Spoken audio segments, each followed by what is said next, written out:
Welcome, everybody, to another episode of Need Some Introduction. In today's episode, we'll be discussing the third episode of The Agency, the new spy series on Showtime. And the episode is called Hawk from a Handsaw. So on all the other episodes, there is very explicitly someone says the title of the episode somewhere. Mm-hmm. Did you hear them say Hawk from a Handsaw at anyone in this episode? Did I miss it? I did not pick up on it. Now I'm going to look at... No, a hawk from a handsaw is an idiom that means to understand the important difference of facts about a subject. For example, you might say the referee clearly doesn't know a hawk from a handsaw. Never heard that expression in my life. The phrase comes from Hamlet, William Shakespeare. Well, I've read Hamlet, but that was a long time ago. Yeah, well, quite a different. Yeah, we were reading part of Hamlet this week, by the way. This is another digression. We were reading part of it because my wife's mother was saying, "Oh man, I'm so bored with Shakespeare. Are we done with that already?" And I was like, "Hey, do you know that Shakespeare invented all these words?" And then Kim, my wife, off the top of her head, did the whole soliloquy from Hamlet. I guess she memorized it when she was younger. Mm-hmm, and then her mom was like, "That's great. I should read that." I'm like, "Okay, what a turnaround from we should never talk about shit to like, I got to read the Hamlet right now." And of course, did you catch the, just to drive the point home, of course, we have the love is blindness. I did this time. I was paying enough attention to say, oh, that's what he was talking about. Yes. And I recommend the YouTube version of that song, the original. This is not my cup of tea. By the way, we have, Darren from Australia has been co-hosting on some of these episodes recently. And we talked about The Agency briefly. And he says, "I'll tell you something that didn't work for me was that soundtrack." And I'm just like, I'm right there with you. So I don't know how many fans this soundtrack actually has, this choice of music here.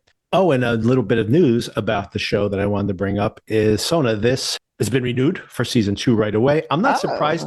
Interesting. But I'm not too surprised by that, considering it's based on that French show that I mentioned.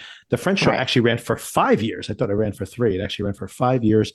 I'm also not watching the show, which I was planning to sample, because I hear that although the whole milieu of the show is different, because obviously we're talking about the Ukraine, things that have only happened in the past few years, but structurally, I hear it's very similar. That, for example, the Fassbender character very much maps onto the lead character of the French show, and he also was mentoring a younger apprentice. There's a very similar scene where they're in a restaurant and she has to get the numbers for that, the contact information from those men, just like we saw in last week's episode.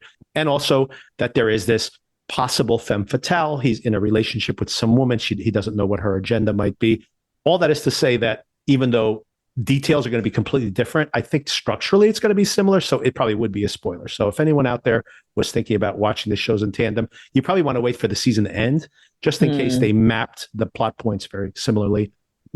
And another thing that someone mentioned about the show, the original French show, you can see this already because you have like such a stacked cast. It's a show where, like in season 2 or season 3, this secondary or tertiary character suddenly becomes central to the plot. And then you wonder, like, why do they have this, famous actress reading 2 lines of dialogue every single week? Mm-hmm. This is probably why, right? They're going to be important at some point in the future. All that is to say that Showtime obviously wants their version of Slow Horses, which is now approaching season 5 on Apple TV and has become a big hit. And they basically say, hey, we want to churn out one of these every year or so. Not sure if they can meet that timetable because of Fassbender and obviously Jeffrey Wright, very busy actors traditionally. So that's another question, but I figure they want to lock them in to some extent and announce the renewal right away.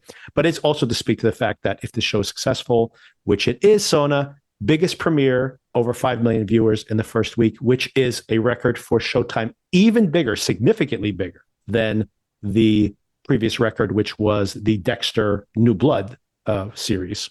Interesting. So just to speak to the fact that this is, obviously not a Dexter spinoff or something like that, and had huge ratings. So a big win for them. And obviously they're investing long-term in this. Like I said, I'm not sure with all these cast members if they can actually pull off a season per year, considering their availability, but all remains to be seen. But good signs that we are certainly going to see at least the second season of the show. Mm-hmm. And I had a couple more. Oh, one is, I recommended to you, just available on Netflix yesterday, as we're recording this, Black Doves. Did you sample any of this? In fairness to me, it's been less than 24 hours, Victor. Oh, no, I didn't expect you to. I was just curious if you had. No, I haven't. What I would say in general, we'll probably have a spoiler conversation at some point in the future with somebody, if so, in case you can't get around to it. I mean, I know you have limited availability. We're already doing this show, and Dexter's coming in a week. So soon, yeah. We'll probably be watching that one too. But yeah, I would recommend this, especially I think as I'm watching The Day of the Jackal, which is just wrapping up next week, by the way, and these other series, the same idea of how the shows in the background, we very much dig into it in this particular episode of The Agency, by the way, have this question as to who are these people who would give away their pure identity to go undercover, and then also what is the cost of this on your psyche, and of course any of the interpersonal relationships. The Black Dove's different. I mean, it has a lot of action, a lot of shootouts, and some pretty grotesque punchlines to some of the action as well. And it's it's very funny, as well as being, I'd mentioned to you our text message that it's a very sad and poignant in ways. And that show, only 6 episodes long, but that show is all about the cost of this, the toll of it in being undercover for years and years, and then how you have to basically compartmentalize so many things, and then the cost of that emotionally. The plot gets a little overly convoluted. It doesn't go like science fiction or anything. It's, as a matter of fact, the stakes seem kind of mundane by the time we get to the end, although the conspiracy spirals outwards and outwards for multiple episodes, and the mystery of it is interesting. You're trying to wonder like who is actually behind all of these assassinations. It ends up being a little unsatisfying from a mystery standpoint, but from an emotional standpoint, it really works. As I mentioned, especially if anyone out there is watching these shows and you do wonder those things, like I wonder how this person got themselves into this circumstance, like what is their backstory, and how did they, live through this for so many years, and what's the mental cost of it. This show is all about that explicitly. So I think it's a good kind of companion to what we've been seeing here, like so many spy shows, but yet another good spy show, and all Christmas set too. So there's a lot of Christmas. It's like Love Actually meets Jason Bourne. And the cast is a lot of fun. All 3 leads, terrific. All right, so Hawk from a Handsaw, episode number 3 of The Agency. Any general takeaways before we get into the plot breakdown, Sona? I enjoyed this. I actually wished it was maybe a little bit longer. I feel like the first 2 episodes, and I don't think this is unusual, the first 2 episodes did such a great job of pulling me in and having a lot of tense moments. And I feel like this didn't quite match that energy, but I also think that's to be expected. And I still enjoyed watching it. And I especially love the final scene with Martian and the therapist, because, as you touched on just now, and as we discussed last week, I think there is a very deep question here about the type of people that do this kind of undercover work and the effects on them. And I really, I loved the ending of this. Yeah, I think there's 3 real standout moments, and one is 2 of them feature, or I guess all 3 of them feature Fassbender to some extent, really giving even more magnetic performance, I thought, here than he has in the first couple of episodes. A real intensity, obviously. 3 scenes that really stood out for me is one was the confrontation with Poppy. Yes, the absolutely. Other was the one is definitely the scene with the psychotherapist in that room, which of course is such a great scene that they previewed it in the trailer itself because they knew that's where the juice was. And then of course the very last scene, which we'll get around to, where he has that confrontation with Samia. Her woundedness there at the end is really good, but both of them, like him being so frustrated on the bridge, thinking to himself, like, what do I believe anymore, right? And it really captures a lot of these themes I was talking about even in Black Doves, but captures it all in just that one moment where he keeps pushing and pushing, and he has this paranoia, and he can't trust himself, and he can't trust her, and he doesn't know what to believe. And it's all, basically the whole spy dilemma in that one moment, his reaction. And then, of course, her performance as well. Speaking of trailers, something happens when I watch this on demand on DirecTV. Not just this show, anything I watch on demand on DirecTV, where the last minute or so gets cut off. So I do want to tell you about what, and we can get there, the last thing I saw, and find out if anything happened after that. Okay. Yeah, definitely. I think we were doing some recap. Maybe it was Yellow Jackets. Maybe it was Dexter. where I would tell you, oh, and then there's the coming attraction at the end. Yeah, right? And Showtime does the coming attractions at the end, but I watched this on Paramount Plus, just reactivated my Paramount Plus account, by the way, with one of the discounts I mentioned during the Black Friday episode. And I think you were watching on Paramount Plus too. So whenever I would tell you, like, how about those coming next week episodes? And you're like, I don't know. Same thing with me. I'm like, I got to the end. I'm like waiting for the scenes. And it's just like Paramount Plus, the logo at the end. I'm like, oh, no trailer, I guess. Anyway, I guess we'll have to wait for the scenes on when it premieres on Showtime on Sunday. Yeah, I mean, never mind trailer. I'm not even sure I saw the end of the episode. Yeah, I know. Yeah, we'll get to the last moments. So anyway, the episode begins. What is the situation going on here? I was confused at the beginning of the episode. Me too.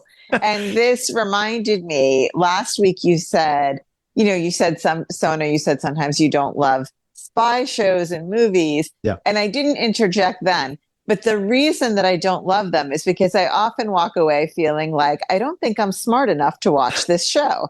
And that was another recurrence for me in the first few minutes of this. I thought, I'm not sure I'm getting this. So anyway, please go ahead. Maybe you can enlighten me. I think this is unintentionally confusing because this is not something that requires this level of complexity. We see Fassbender's character, who we discover his birth name this episode. His name is Brandon, but goes by Martian, and of course goes by Paul also. So Martian / Paul / Brandon wakes up in his apartment. He's sleeping on the sofa, which I didn't understand at first, but of course it's because Poppy was there. And in a previous episode, he told her, whenever you want to stay over, you get the bed, I'll sleep on the sofa. And he has Bob Seger playing. That's him playing the night moves on. Okay, that was the first confusing thing. Is I didn't understand if that was music, if it was a neighbor singing, and then the thing comes in later the episode about the vents and the neighbor's weed, and I'm not sure what I was hearing. I mean, certainly Bob Seger's night moves, but I'm not sure where it was emanating from. Well, it's good that you mentioned that the weed and because that might be the case, because maybe it is the neighbor who had the music playing, because I was confused by this, thinking, is he playing night moves for him to sleep to it? Because then wouldn't it be weird, even if he wants to listen to music when he goes to sleep, his daughter's in the other room? You may very well be right that night moves was coming from. And then it felt like he went on the terrace and could still hear it. So then I thought. And then Grandma and Grandpa, the agents in the car, are singing along to the music. So they're hearing it too. So it's obvious. So at first I'm like, is this just on the soundtrack? But it's like, no, they're listening to it too. And then I'm like, are they listening to it in the car? And they're like, no, because he can hear it in the apartment. I was just so confused. And it serves no purpose. It really serves no purpose to be this confused by this opening segment here. But anyway, Night Moves is playing on this. That's the important point. And I guess it's just a joke, right? Night Moves is all happening at night. Everyone's making their night moves. Yes. And he takes out, I'm still confused by this too. He takes out his burner phone from inside of the vent in the bathroom. He then goes and takes, I guess it's not his burner phone, right? It's his phone.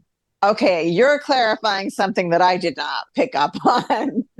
So, yeah, I don't think I understood the difference between those two phones. And I didn't understand how the agents in the car were saying, oh, the phone is alive or whatever, he's awake. And then he was going to the vent and taking out what I thought was the phone. And yeah, okay, so now that maybe explains it for me.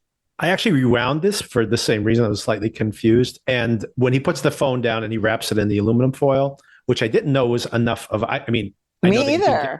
I know you could get, what is it? The Farrier cage, right? Which is like the little copper wiring. And they, if you go to tech companies, they'll actually have it on the windows so that people can't, use like an antenna to hop onto your Wi-Fi. So they put it this, like, they actually have it, these like little copper wiring inside the windows to block radio signal. So I know you could be like in a Farrier cage to keep any kind of radio signal. I didn't know you could just wrap it in aluminum foil. I mean, that's actually pretty cool, I guess, to learn that if you ever need to go incognito. But the weird thing about this, like you mentioned, I'm like, okay, so he's not wrapping his burner phone because they don't know about the burner phone. And then I did rewind and I looked at it, and the phone he puts down is like a flat phone. It's like, looks like an iPhone or an Android, like something like that. Yes, I saw that too. It's not like a Nokia, right? Which is what his burner is. Right? Okay. Yes. It's not a flip phone. So he then goes and wraps it up in foil. But then, so he's bringing his official phone with him. I don't understand why he wouldn't just leave it behind, theoretically. I guess unless it's like an emergency and he needs his phone something disastrous happens. But then if it's wrapped in foil the whole time, it's not like if they suddenly call him up, need him because there's some international incident occurring. His phone is wrapped in foil. It's not getting any signal. He can't use it anyway. So I'm not even sure why he brought that phone with him. I'm just still confused by that. And all this is so that he can sneak out of the apartment in the middle of the night and supposedly not disrupt his daughter. I guess he was checking to see if she was asleep. So he can make his escape. And he makes his night moves by heading across town and meeting up with Samia at a hotel. They know him by name when he arrives. So apparently he goes in there. But of course, very importantly, they know him by name. They know him by his alias, the burned alias. So not a smart move for him here. But of course, that's how she knows him. So he needs to keep that identity alive. Interesting hotel room. What'd you think of this hotel room? Oh, I didn't give it all that much thought, actually. But was there something that you noticed about it specifically? The one thing that kept distracting me is that the wall behind where the bed is like patched, intentionally distressed, which is really funny because I'm like, oh, is he like living in some, is this some kind of a rundown hotel? But I'm like, no, this has got it seems like a posh hotel. And then when they cut to the opposite way and you see the Jodie Turner-Smith character, and they cut the other opposite way, you see that it actually is a very nice room. So I'm like, oh, this is it's probably an actual location, but it's weird, right? That they have this look that it is like an old, rundown location, but it's all just aesthetic. Anyway, I don't want to spend too much time on it. Okay. If you didn't notice, I just kept getting distracted. Like literally when they would cut back to him, I wasn't looking at him or him. I was looking at the wall and being like, why do they have those weird patches? Are they in the middle of construction or is this intentional? Anyway, I probably was paying attention to the wrong thing. Usually that is something that would distract me, but for whatever reason, it didn't here. And of course, in the middle of their rendezvous here, he's a little cold to her. He's very cold to her because, of course, he starts asking a lot of questions. In episode 2, he had gone to track her down at the conference she was supposedly attending to romantically pick her out. Oh, I was just going to surprise you and take you out to dinner. But of course, he was really checking in on her. And she turned out to not be there and hasn't been there the whole time. So, of course, he's a little cold. But then the phone rings. It's Jeffrey Wright's character, Henry, downstairs. And she's like, who is that? Oh, it's my publisher. Insane. He came here? What is happening? So at 1:00 in the morning, huh? What? Yeah, he was getting there around midnight. So it's got to be later than that, obviously. And so anyway, so Henry's there. And even weirder, right, is that Henry not only tells him that he's there, he followed him via CCTV because he ditched his surveillance team and told him, look, you have to stick to the plan. And he's like, well, I have to go back. I have to tell her what's happening. He's like, no, you don't. I like his response here too, going but she'll get suspicious. And he's like, suspicious of what? This is a made up name. You got to walk the hell out of here. But he actually does. He knows that's the right thing to do. And he actually does walk off. And she happens to see this from the window. And of course, he then ghosts her on the phone too. So I like the fact that later on, he's telling her, well, my publisher was angry that I wasn't working on the book. And told me to get home right away and start working on it. And of course, which is all baloney. And just on its face is a ridiculous conversation. Even if that was the case, if you did that, you would immediately call the person and say, look, this is really weird, but I can't come back to the hotel room tonight. Right. And instead of just walking down the street and blowing off all her text messages. Very, very weird behavior, to say the least. And then you got to wonder, this is what that's the thing that makes her the most suspicious. How does she accept that at all, right? Yeah, I guess it speaks to her understanding of maybe what is really going on, because in any normal relationship, you would be like, WTF?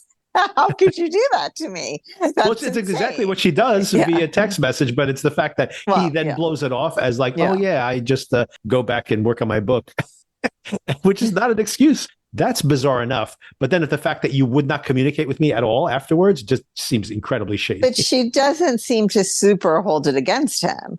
I mean, she's like, what happened to you? But then she's kind of like, okay, moving on. Maybe it's different when you're having an affair, I guess. You're kind of like, where do I get off anyway? Asking questions. I don't know. If she is really having an affair, that's a whole other thing. Right. To me, it speaks to this many multi-layered relationship between them where a lot is unspoken. And this happens in that Black Dove series I was recommending as well. But I thought that this crystallized a lot of the themes of that whole show in just one episode. It's the same idea that in a way she is a spy as well, because she has this relationship, potentially even on her cover story, if it is just a cover story, the relationship with her husband, who of course would not be cool with this at all in multiple ways. Even culturally, she could be putting her life at risk beyond just the obviously the animosity that you would have with your husband if you found out that you were running around behind his back. But as you mentioned, it's curious because you could say, well, she's obviously an agent, right? How could she put up with this? But then there's also the fact that, well, she's cheating. So what's she going to hold him accountable to? And she knows nothing about him. She could just be thinking like he's married and he has his family and he's trying to break this off. And who am I to complain about the situation? This is untenable for me also, right? There is a logical explanation as to why she could be on the up and up. I do think there is a feasible explanation out there where her story totally checks out, right? Like you're saying that we've talked about before in the context of other shows. There is this idea of don't ask questions you don't want to know the answers to. Some people do live by that. I have at times, where it's kind of like, listen, I've got enough going on. Can't add anything more to my plate. I'm not going to investigate this very strange thing that's happening. Yeah, I've actually done that in the past too, where I think sometimes people will be like, I don't really want to talk about that. I think they are fishing for us, to dig up. And I'm like, if someone says that to me, I'm like, okay, then we won't talk about that. That's on you. Good enough. Moving on. So the next morning, we see that Bosco is talking to Dominic West, yet again, this CIA agent, or maybe the head of whatever their division is in the United States. And this is actually the one part of the show that's kind of annoying me, is that they're like, Felix has to go on. It has to go on. Felix. This is such a big deal. We don't even know what Felix means, but it's very important that we keep working. I'm just like, all right. Either tell us what Felix is or stop addressing it this way, because it's so annoying that they're like, we need the mission to continue. And they're like, I don't even know what the mission is. I'm like, okay, if no one knows what the mission is, how could you orchestrate the mission that you don't know exists, right? Like it's all of it is a little too much. Also just I'm assuming that, he's going to eventually make it onto the show, or maybe in a future season, he'll become central, or maybe the show will move to the United States. Who knows? These things are possible, but I think we're probably going to primarily see Dominic Purcell, not Dominic Purcell. What's this guy's? West. We're going to see Dominic West primarily. I called him Monahan last week. Yes. I didn't know there were so many Dominics. There's so many Dominics. I know. But we're going to see him primarily via Zoom or whatever the technology they use, the secured version of it. I wonder if he had another commitment and this is all he could do. This is all he could do. It's like that show. I'm sure you haven't seen this, but that show like Landman, they have like John Hamm and Demi Moore are in that show. And they're all this like an all-star cast. And most of them are either on John Hamm's only on the phone. Demi Moore is seen in the background, like swimming in the pool. Funny. Billy Bob Thornton's wife is only on Zoom. So it's like they can only get these people to like zoom in from whatever show they're doing. But they're like headliners on the show. They're like, don't worry, you just have to be on don't worry, John Hamm, you just have to be on the phone for 2 or 3 scenes per episode while you shoot your other show, which we'll probably be covering here on the podcast. One thing that we assume about Felix is that is definitely related to Henry's brother-in-law's mission, right? They're definitely either they are Felix or they are facilitating Felix in some way, the operation. Yeah, because they also had that conversation in the prior episode of like Jeffrey Wright saying, I'm going to say a name, and if I'm correct, don't say anything. I can't remember exactly how he set it up, but he said Felix, and he got the signal from the brother-in-law that it is Felix. There's a little digression here when we see that Russian operative from last week inside the container, the shipping container, where he was being beat up, and they're basically letting him go, and they're like, sorry about everything that happened. And he's not very happy about the situation, but I guess, hey, now he's in London, so they just wanted to make sure he was on the up and up, and so you might have lost a couple of teeth, sorry about that. But and of course they're all very concerned, meeting up about Henry's brother-in-law, whose name I don't remember off the top of my head, but that whole operation, and now they're in the woods, and Fassbender's character Martian comes up with a way to identify them, looking for not a heat signature, but a heat signature that was there and quickly disappeared. And of course, they do use that to track them down. and they extricate him. And then later that day, we see that Fassbender eventually gets back home. And this is the first of like some really standout scenes here in this episode. Some of the spy stuff was a little, flat for me. It's fine. I mean, it moves the plot forward, but really didn't stand out in a lot of these ways. And they're also playing all this, peekaboo with, how much they can tell us about what this Felix operation is really about. So there's a lot of that type of thing, which is fine. It's expected, but it doesn't really knock my socks off. But the scenes that really stood out were those interpersonal ones. And agree. The first one that really is a really good one is when he gets home and the daughter is there. She's watching SpongeBob very loud. He smells marijuana in the air. He thinks it's her smoking marijuana in the house all day. She's giving him the cold shoulder. He thinks she's high. And I like all the tension of this and the misunderstandings and how he's, once again, over and over again, we see in this episode, he's making a lot of presuppositions of the way people are acting with him and misreading what's actually happening. And she's like, oh, I'm not high. I'm just pissed off at you. And by the way, I went around this house and I found out your fake identity.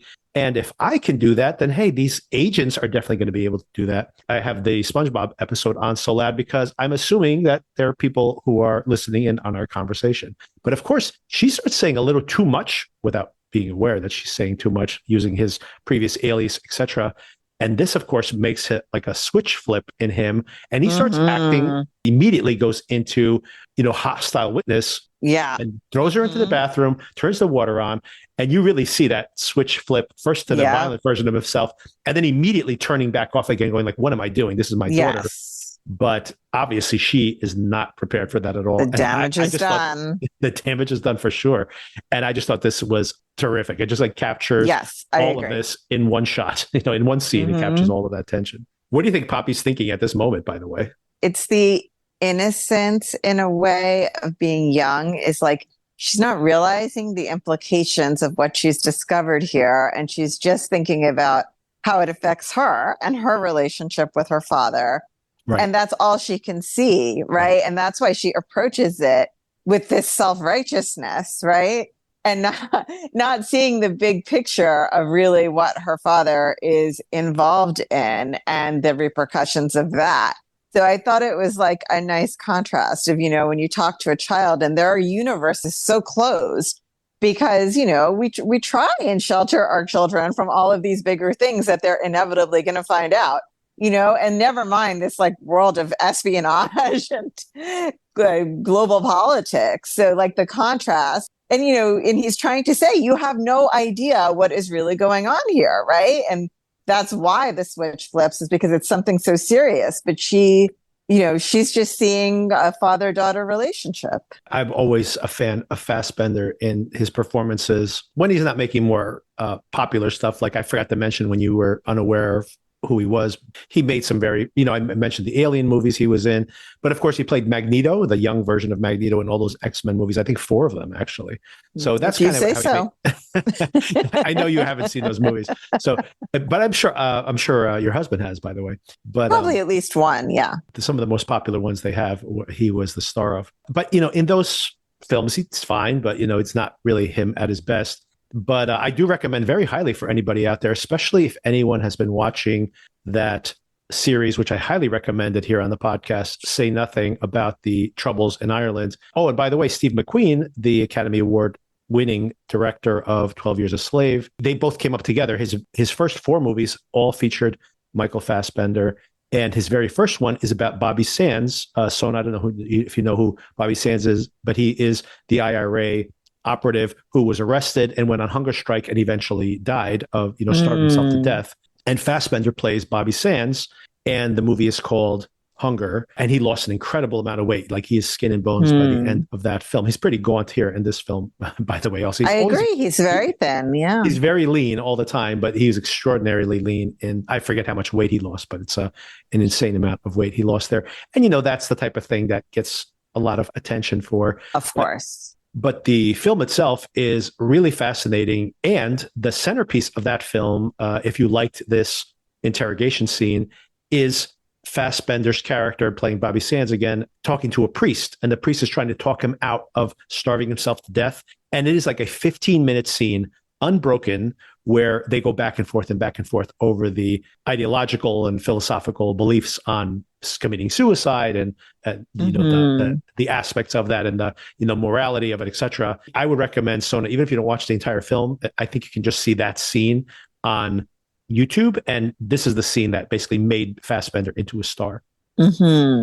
But anyway, intersecting with a bunch of things. It's about the troubles in Ireland. It's about Fassbender. It's Steve McQueen's first movie. Steve McQueen, of course, just has the movie Blitz, is on Apple TV Plus right now for anybody who wants to catch up on that. It's now available to stream there. And of course, intersecting very much so with the intensity he brings to this scene in the interrogation room. But you see some of that intensity in that moment when he's for sure with her in the bathroom. And he goes immediately into like, don't mess with me. Don't you understand what's at stake here?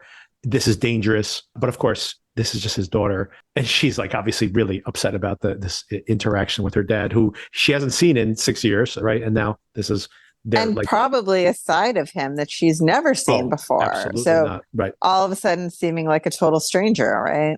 In a lot of ways. She's trying to do this investigation of the apartment and get to know him in some way and try to confront him to be like, you're still lying to me about who you are. And then when she sees what is under the cover, she's just like, wow, maybe I don't want to know what's under there.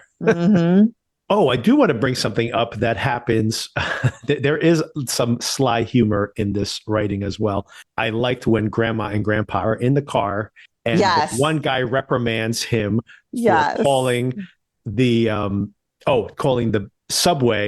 subway instead of calling it the tube or the underground. And he says, didn't you just call it an elevator instead of a lift, of course? So I think that was funny that they're like saying, oh, wait, did that bother you? But the best part, the punchline that pays off later is when Bosco confronts him and goes, oh, so how are things? Are you settling in? Everything okay? And he goes, how do you like your flat? Which, of course, is telling him because his daughter says it's not an apartment, it's a flat. Yes. So he's just saying, like, I got briefed on everything that happened yesterday between you and your daughter. Exactly. So just a little reminder, but I like all these, how they're using these differences between the language to to make these broader points. And then we do see that extraction. What did you think about the sequence in the woods here as an action scene or just as character development here for Henry's brother-in-law? I thought it was a nice contrast to, the other types of scenes, which are, the kind I love, a lot of people talking. It was good to like change the tempo and change the mood a little bit. And as I mentioned, I'm growing to like this brother-in-law character quite a bit. So it was nice to see more of him. I like kind of the tactics in action of pouring the water on the engine and, hiding in the forest. I found it interesting. How about you? Yeah, I liked it. I think I liked more how it breaks up the action here and reminds us that these people are actually in the field instead of making this all closed in. I think from an execution standpoint, I felt like all the in the field action this episode was pretty perfunctory. Most of the spy stuff, honestly, was pretty perfunctory here. Not in a negative way. It's just expected, but solid. Like if I watch Slow Horses and it's not that different from what you would expect to see in a spy show. Although the office setting is very different there than this one. But still, it's kind of, I'm not surprised by any of it, but I think it works. And like I said, I think most of all, it serves a good purpose, which is to break things up. Like you said, we're just stuck in an office the whole entire time. And also to remind us that it's very easy, oftentimes in spy shows, to be so claustrophobic in your perspective that you forget that someone could die from this. So it's good to know the people in the field because they're the ones whose necks are on the line here, depending on if they screw up or not, which of course makes the stakes higher. And of course, doubling down on that is the fact that, this could be terrible for Henry's marriage as well if she gets his brother-in-law murdered. Oh my gosh, yes. And then of course we get to the last 10 or 15 minutes of this episode, which are just incredible. The Terrific. Whole episode up until this point for me, the episode's mostly, dotting I's and crossing T's and moving some of the plot lines slowly forward. But then the last 10 minutes or so are just one banger after another, except for one thing that really bothered me, and I'll get to it. But the first, of course, is the whole confrontation between the psychotherapist, Dr. Blake, meeting with Martian, or Brandon, as she calls him here. It's his actual given name. And this is just great writing and great performances here. This dynamic change where she is putting him on his back foot and then how he turns it on her. I think he's just such a great job that when she won't let him answer the question. And he's like, why are you being defensive? And he's so cold in the way he says that. And you really get to see how he operates. We've seen this a little bit in the previous episodes where he is manipulating in this very stoic way. And I think it's really great where he's like putting her suddenly on a defensive. She suddenly stops talking because she's like, okay, I'll let you answer. It's really weaponizing her own position as a way to take control of the conversation. I thought it was just masterclass. I agree. It was great to just watch this dynamic between them and kind of watch her be taken off guard a little bit, or at least appearing to be, by how difficult he's being and all of it, him trying to gain control of how the dynamic is playing out. All of it was just so entertaining. And the substance of the conversation was great too. For anyone who's seen the trailer before, this, of course, is in there. This whole idea that he's saying what you're worried about is not that I'm insane. What you're worried about is that I've become sane because you need to be insane to do this job. And he goes, so don't worry, doctor. I am 100% insane. I am nuts, but nuts, not too nuts. I won't come in here and shoot the place up, but just nuts enough to keep doing this job. Which is, something that we talked about last week, right? Of who wants to do that? Exactly. Right. Now, here's the thing that I found really annoying. The one misstep in this whole entire thing. Okay. As soon as he's saying this, you got to be nuts to do this job. Don't worry, I'm insane. I'm trying to prove to you that I'm sane, supposedly, but actually I'm insane. Sona, what does that make you think about? Does it make you think about Catch-22? A little too on the nose for you? Yes. So as I'm listening to this, I'm like, that's the whole Catch-22. And I'm like, let's go to the very next scene to go watch Catch-22. I'm like, are you kidding me? Like, what is going on here? So for anyone who hasn't read Catch-22, here is Catch-22 from Joseph Heller's novel of the same name. It says, there was only one catch, and that was Catch-22, which specified that a concern for one's safety in the face of dangers that were real and immediate was the process of a rational mind, or was crazy and could be, or the character's name, by the way, or was crazy and could be grounded. All he had to do was ask. And as soon as he did, he would no longer be crazy and he would have to fly more missions, or would be crazy to fly more missions and sane if he didn't. But if he was sane, he had to fly them. If he flew them, he was crazy and didn't have to. But if he didn't want to, he was sane and had to. That's the whole idea, that if you're sane, you can't do this job. But if you're insane, you can do this job. But then you have to prove that you're sane so you can do the job. And that's endless loop, which he's talking about in the previous scene. We can't leave well enough alone. We have to actually go and see Catch-22 with Samia. And then that's at least the context was very distracting to me, by the way. The fact that the movie was even playing in the background was really annoying me, but it didn't fully take away from the fact of the content of this conversation, where he's confronting her in the movie theater and she is just outraged. I like when she just he's interrogating her like a suspect and she just gets up and walks off. She's like, I don't have to actually stay here for this. I could just walk out the door. And of course, that's where he's so conflicted on the final moments on the bridge. And yeah, all these interactions starting in the movie theater, but then especially on the bridge, were really just terrific. I thought they were really well done. I agree. They were very well done. And as far as what is really going on with her, I will say, if you didn't want to call attention to yourself, you probably wouldn't dress in head to toe red. That's a good point. The color's not the most. I mean, she subtle. was a striking figure. Yeah, I'm actually rewatching that episode on the bridge, and the fact that she's in red and like everyone else is like in black and tan, she really stands out there. Yeah, so all of this was terrific, but this is my question for you in these final minutes. Yeah. The last thing that I saw, maybe it's the last thing in the episode, is, this person who has been following her, who we haven't been given much information as to why he's following her and who he is, has pulled over to the side and gotten out of the car, and she sees him. And then my episode ended. Oh, you missed it then. Wow. You missed about a minute of the show, and important minute of the show. So he flags her down. This character's name, by the way, looking at IMDb, is Osman, although we have not been introduced to him.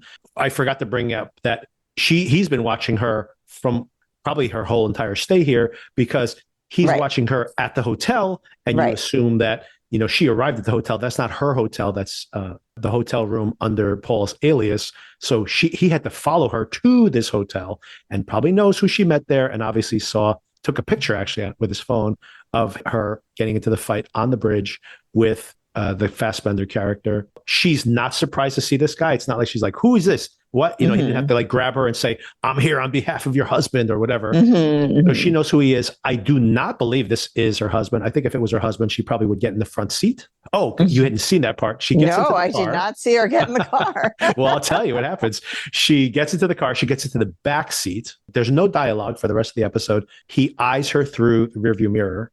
They pull out into traffic.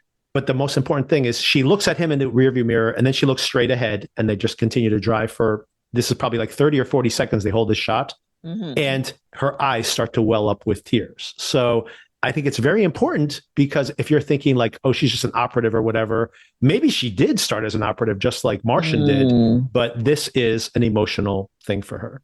So, and you could imagine if she's just going to go see her husband, and this is somebody who's like her husband's driver or something, so she knows who he is. You could imagine her being scared, or her trying to figure out a story to tell. But the fact her face just softens and she starts to cry after that conversation, immediately after the conversation with Martian, makes me think that she does have actual feelings for him. So I think you missed it. And I actually think it's important, because it is. Yeah. It tells you a lot about her motivations, I think. I really hope that somebody somewhere is complaining about this, because I don't want to, but we can't continue like this with you telling me all of the critical things that happen in the last minute of the episode. Does this happen on all the episodes you've watched? This happens on DirecTV if I search for a show and watch it through what comes up through the search results. So I'll have to try navigating through it some other way, although I don't know why my result would be any different if I did. Well, it might be different, because when you are playing it through DirecTV, you're getting it from the on-demand, which I think sometimes those streams, even the video quality is down on my cable box, is not very good. I would recommend just go through the Paramount Plus app. Okay. And you'll probably get a much higher quality, higher resolution image as well, because it's definitely going to be high def. Yeah, and then you can get to see the last moment. You can actually go back to the last 3 episodes and watch the last minute of each one. Yeah. Plus the trailers, because I love trailers. Yeah.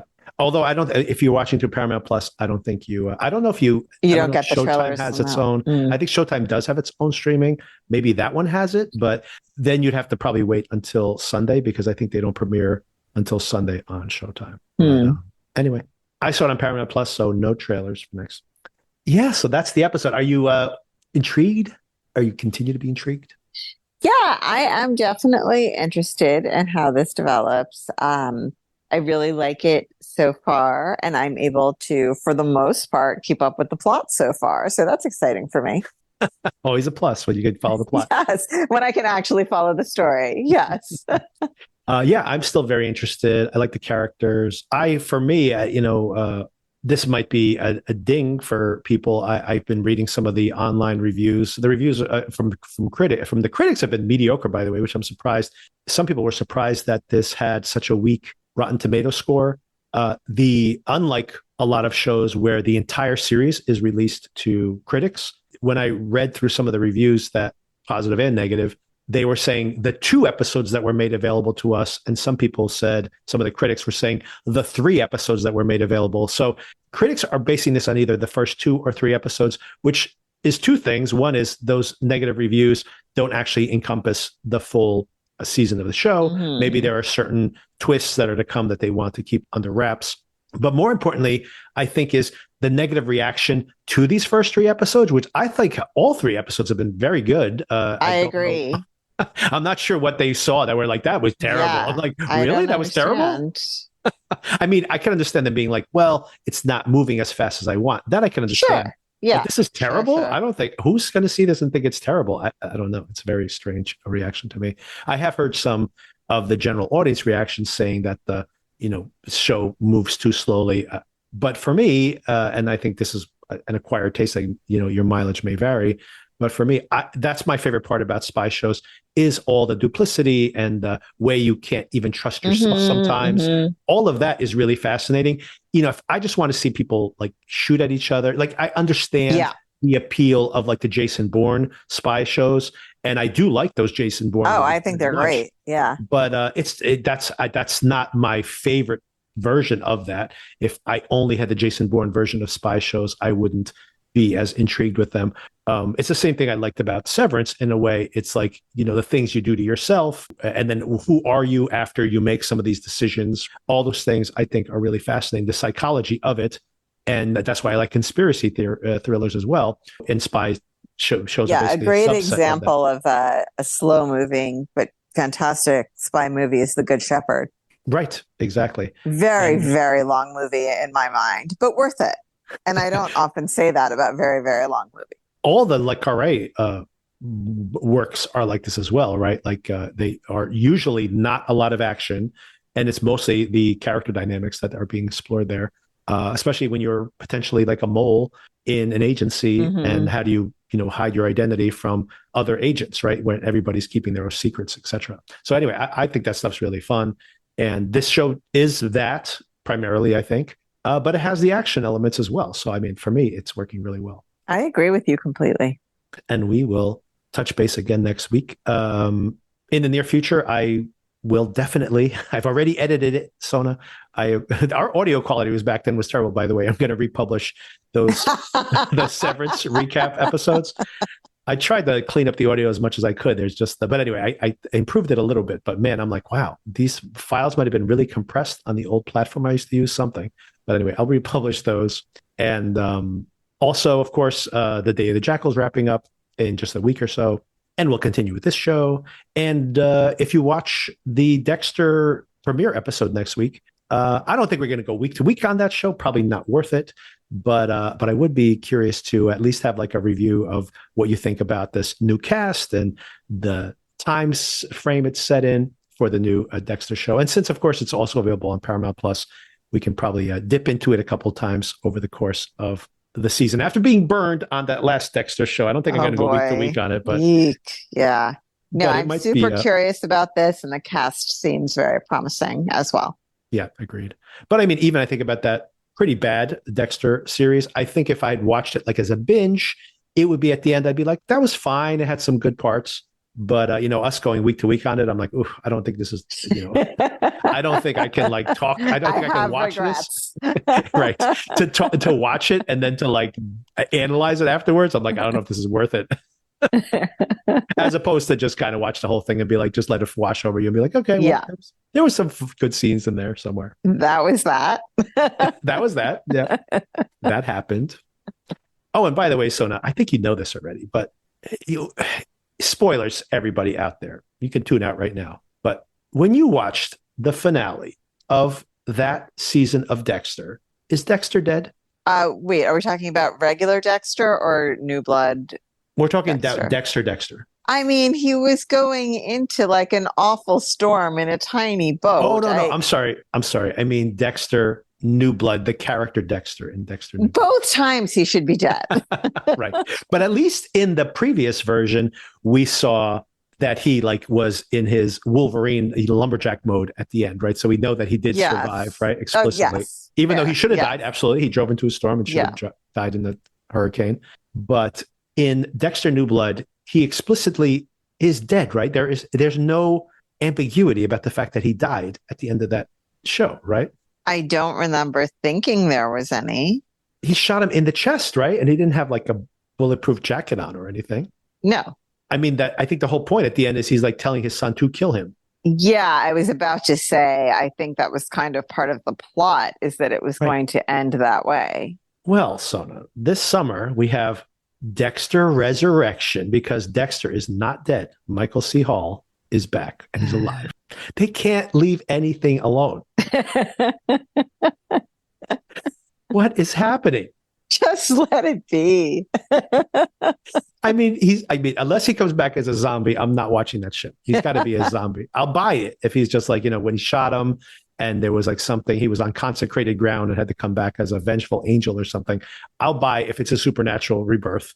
I will watch that show, even if it's crazy. But if it's just like, oh, he just missed my heart, like as soon as he walked away, my heart started beating again. I'm like, oh, come on. What's the point of that show? What's the point of any of this? Oh, God. Anyway, I guess I need to find out why he's alive. That other than that, I don't want to watch that show. But or how he's alive. Yeah. How, right? How. All right. Anyway. So that's all to come. But I actually do not mind the prequel. I like the cast, like you mentioned. I like that setting, like seeing him become the Dexter we knew. Yes. For anybody out there who needs to catch up on Dexter, as part of that prequel, I honestly would say just watch season 1 of Dexter. Like really, just watch season 1 of Dexter. It's on Netflix right now. It's on Netflix right now. It's all you would need for the prequel, and it tells you everything that you're curious about. Speaking of these dual identities and how I like these kind of psychological thrillers in general, whether they're spies or not, that's the thing that's fascinating about Dexter. Dexter is basically a secret agent. But what he does is he kills people. He kills serial killers, but it's because he is a serial killer. He likes to kill people. So the idea that he has to try to behave like a regular human while he is killing these people, and this interior narrative he has all the time, observing how people who are quote unquote normal are really not that normal. It's just different ways that people deal with hiding their own limitations. So all of that is really fascinating in that first season of the show. If you're going to go beyond season 1, you really only need season 2, and then you really should stop. I mean, there's some good stuff along the way, by the way. Season 4, by the way, pretty good too. But I mean, really, it's all diminishing returns, So season 1, watch it. Fantastic. It's all you need for the prequel. That's it. That's all you would need. All the stuff about like how this code that he lived with and his relationship with his dad, everything you think you need to know. All the characters are introduced in season 1, and it's fantastic. And then season 2, pretty good. I'd say it's really good for about 3/4 of the way. The ending's not great. The rest of it is pretty solid, very solid, I would say. And then season 3 is a disaster. And season 4 is good, but like I said, you could just quit after season 2 or even season 1 and get 90% of what you need right there. I agree. You know what's so interesting, and now I'm going off on a tangent, but I think since the time that season 1 or since Dexter was around, which was, I have no sense of time passing, but it seems like a while ago now. Sona, it's almost 20 years since. There you have it. It's insane. So, I think it's 18 years since the season. In that intermittent time, well, first of all, we both have small children, so probably this is more front of mind than it had been. But I just think there's been so much more autism awareness, and recognition of people being on the spectrum and things like that. And hearing you describe Dexter right now, it reminds me a lot of how people talk about having autism and masking and trying to figure out through social cues, oh, this is what people should do right now. So I'll put a concerned look on my face, or, that kind of idea that like people with autism struggle with how to behave in a way that we generally think of as normal in our society. So bringing that to it, I'm kind of starting to wonder if maybe Dexter had autism, but not to say that that makes him any more likely to be a serial killer. That's a whole other thing. Right. And they established the childhood trauma that set a lot of this into motion. Right. But it's just interesting to me that the descriptors of how Dexter is struggling are very similar to how we talk about people with autism needing to mask. Yeah, I think that is, even when I was describing it right now, and that even at the time, I felt like it was that metaphor, not so much in the serial killing, obviously, but all of the masking, like you described, which is if you hear people who have Asperger's, they describe their experience of, reflecting people's expressions back at them, which, by the way, I think that's what I think is interesting about having this almost alien perspective that he offers. And also listening to people who have Asperger's and talking about how they are trying to behave a certain way because they know they have this social limitation. I find that very interesting to have them describe that, because I think to some extent, and this is once again the appeal of Dexter as well, we all do that. It's just that we don't have to think as hard about it. So it's interesting to have someone like that. Here's an older reference, even older reference that your husband would appreciate even more than you, is Data on Star Trek, where he once again is always like trying to look at people. And he even says this out loud, like, I'm acting this way. I'm making these facial expressions to make you more comfortable, right? And that is what we do, right? We do that. Like Side is saying, like, oh, I should, up my energy, like on a job interview, or I'm going to smile back. That wasn't a funny joke, but I'm going to laugh at her joke anyway because I'm trying to impress them or whatever. We do this, but we don't sit down and analyze it as we're doing it unless we are in one of these circumstances where I'm trying to get my kid into this school program or something, right? And you have to like intentionally mirror people that you wouldn't hang out with normally, right? Or that are a little odd sometimes. And you're like, well, you might work with people who are very different from you socially and are sensitive about different things. Like my manager really hates when this happens. So now all of a sudden it is a priority to me, but only when I'm in the office. So all those type of things that you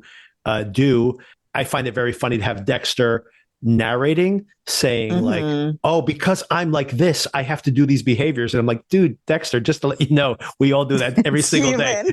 Yes. We all do that, right? So it's but that's funny, right? There's where the comedy of Dexter comes from, is exactly those observations where he goes, it's so strange the way normal people are because they act like this. And you laugh at that because you're like, yeah, that's right. That happens all the time. Like, and that's what makes season 1 of that show and the writing in it so good, so great. And I feel like people watch that whole entire show just on the strength of that first season. Yeah, I agree. I probably did because there were some low moments there. And there's some good moments. I mean, I want to say that if you do suck it up and go all the way to the end, you really do not need to watch the last 2 seasons. That's really where you need to pull the plug. But, if you do decide to watch like the first, 5 or 6 seasons of that show, way too many seasons, that there's a lot of good stuff. John Lithgow, right? Yes. Up through John Lithgow is great. Well, except for season 3. Season 3, yeah. So season 1, season 2, skip season 3, just watch the recap at the beginning of season 4. And then all of season 4 is actually very good. So yeah, that's if you want to have an abbreviated viewing experience, the best possible Dexter viewing experience, it's season 1, season 2, skip season 3, and then the only thing. I cannot emphasize enough. Skip season 3. It's really bad. Like really. Which one was season 3? Was that the Colin Hanks one? No, that was horrible too. Because I would skip that. You definitely want to skip that one. No, season 3 is the Jimmy Smits one. It's awful. I actually would put Colin Hanks as worse than Jimmy Smits. Personally, I agree with that as a show, as a season of television. It's really bad. I agree. There's like nothing happens in that show. And the twist that comes at the very, very end, it's like, I knew that in episode 1. Like everyone figured it out. Yeah. It's awful. The reason I hate season 3 so much is because it's such a betrayal to the Dexter character. Dexter starts setting, and this is spoilers again for everybody, but Dexter starts to like goad the Jimmy Smits character. He frames him for a murder. And when Smits confronts him about it, cackling and pointing at him. And I'm like, Dexter would do this because he needs to cover his own trail. He would not take pleasure in it. Like it's such a betrayal to the Dexter character in every possible way. It literally is like someone else wrote the character. He has a killer who's delighting in the murdering and everything. And I'm like, what?